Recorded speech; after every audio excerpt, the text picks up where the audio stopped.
Mudbug's general manager Scott Muscutt is here, but one of the other things that you do besides run a hockey team, plan for a hockey team, is you are going to flatter you here a little bit, you are building quite the career as the motivational speaker.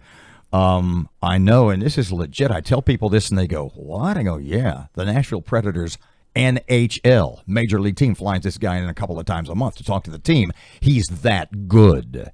You are part of a sales motivation / training seminar coming up May 7th, I believe, at LSU Shreveport. It's called Sales Success Blueprint. You are one of a number of speakers. There's 3 or 4 total, I believe. Tell me about that. Tell me what you're going to talk about there, and how that ties into that kind of motivation that you speaking that you seem to be so good at. Well, I think that I almost hate it when people talk about being a motivational speaker, because to me, a motivational speaker is kind of like a shower. You can motivate somebody one day, but they're going to have to do it themselves the next day. Do you have a term? You know what? I like to talk with people about them. I want to talk with people. If you change the way you look at things, the things you look at can change.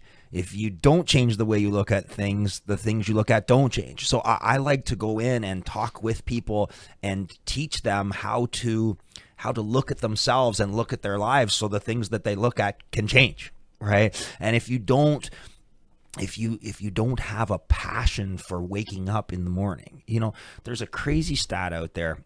The average wake up time for a millionaire is 4 a.m. What?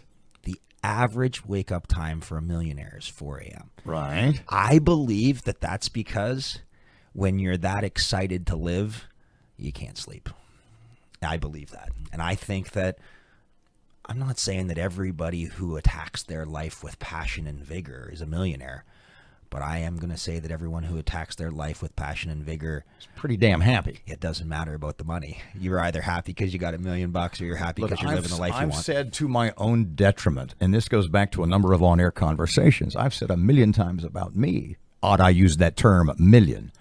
The reason I don't have $1 million is because if I had $1 million, I'd quit. That's right. And that certainly is not a way of patting myself on the back. Right. Yeah. No. But you know what? You're a happy guy, man. I've known you I'm not dating both of us, but I've known you for a long time. 2 decades. Yeah. There's never a time that you're not happy to be doing what you're doing at the rink or here at the station.